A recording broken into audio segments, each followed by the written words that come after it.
there, we're going to do a quick run through of how to check on the status of your financial aid. So in your My CCTC, the Financial Services tab is where all of your financial aid information lives. If you log into this as a student, this is going to default to the current aid year. At the time that this video is being made, it's the 1920 aid year, so that is what should come here automatically. I have changed mine. I work here, but I have been a previous student, so I want you to see how some requirements actually load up here. So you can see here that I have a number of things with a green check mark. That's what you're looking for in terms of financial aid requirements. The most important one is received FAFSA application. Now, there is a little bit of misunderstanding about how this works. So when you fill out a FAFSA, you will get a notification from the Department of Education saying that your FAFSA has been processed. That just means that they've done the processing on their end. That doesn't mean that the school has received it. Usually on average takes about 3 to 5 business days from the time that you submit the FAFSA for it to actually end up at the college that you are requesting that it be sent to, and for us to actually pull it into our system. So at that time, you will see that listed here as a completed requirement, again, received FAFSA application. If you don't see your FAFSA application listed here and you feel like it's been more than that 3 to 5 business days, double check that you've done the right FAFSA. So you see here at the top that aid year. Make sure that you've done a FAFSA that matches the aid year. So right now there are 2 FAFSAs open, the 1920 FAFSA and the 2021 FAFSA.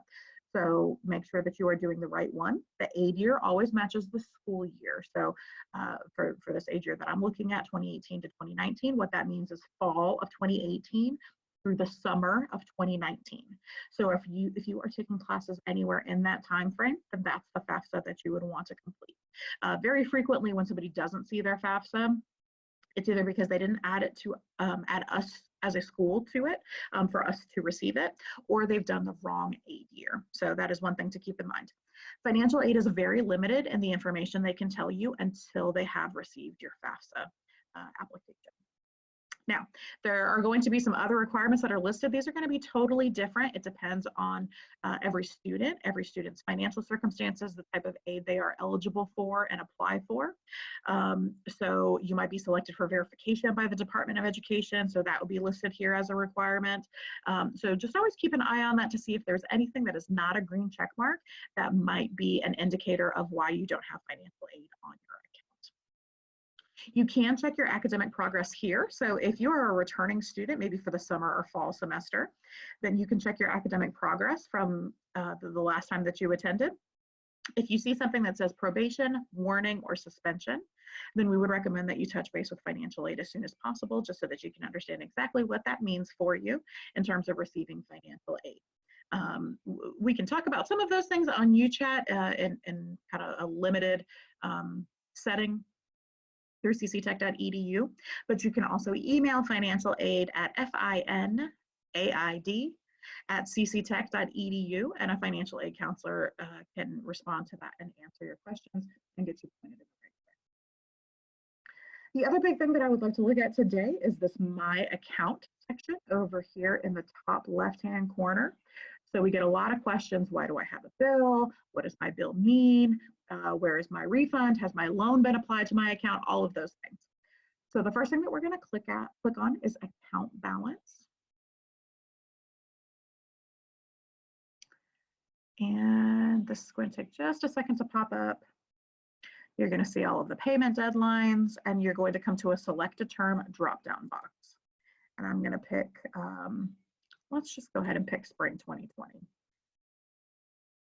Now, I wasn't registered for any classes for spring 2020, so you can see that there is nothing here because that account balance is a by term statement. So let's go back and let's try summer 2020. And that still says nothing. So that's really important, because if you are picking the wrong term, so let's say right now you did an application and it's the spring right now, but you did it for you did your application for the summer, then maybe nothing's going to show up here in spring. Maybe you need to click on summer to make sure that your account balance is actually matching the semester in which you started. I'm going to go back a little bit. I know that I haven't been registered for classes at any point recently. Let's try spring 2019. Let's what I had just clicked. Let's try spring 28.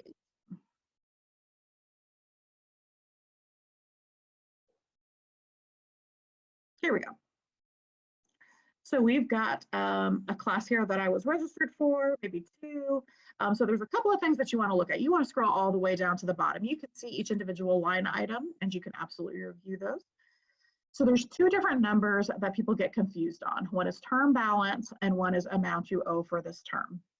This line item in red is the important thing that you want to pay attention to figure out what your balance currently looks like.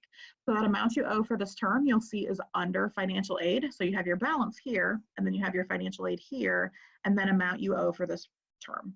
So everybody's ideal situation is that this is going to turn into either a zero or a negative amount. A negative amount is any type of aid or payment that you have left over to you, which you can either use in the bookstore or will be refunded to you if it is a refundable type of aid.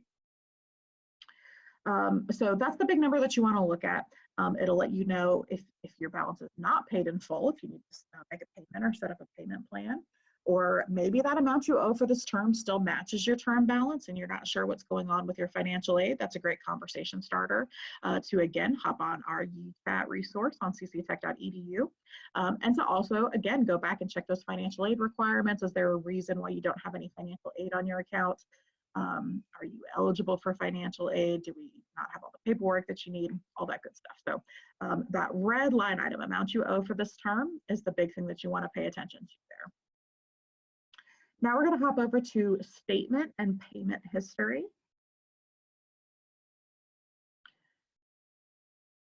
And that's going to load up here.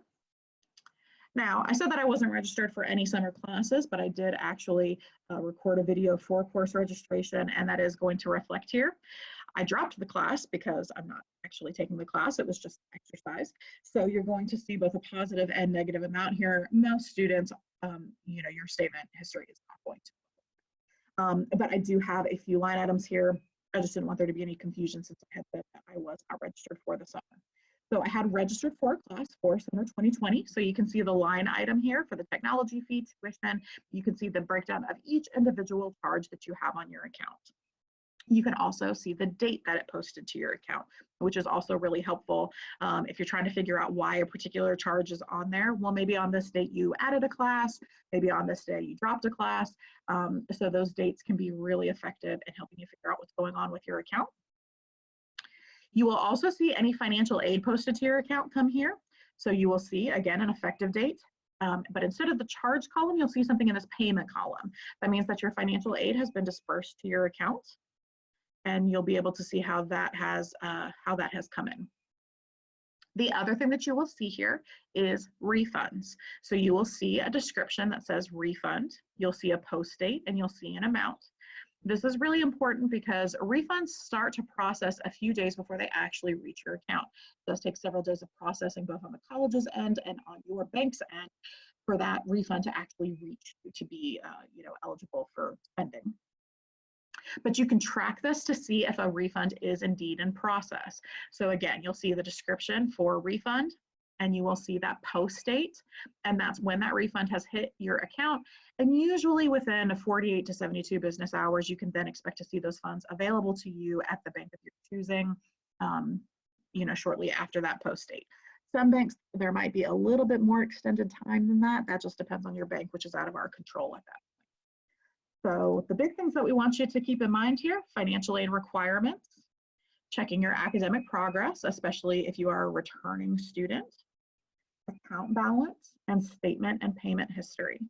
If you have any questions on any of these things, then again, hop on UChat, cctech.edu, to discuss with a staff member. If we cannot help you via UChat for privacy concerns, then you can email financial aid at finaid@cctech.edu, and we will get you in touch with a counselor who can answer those questions for you.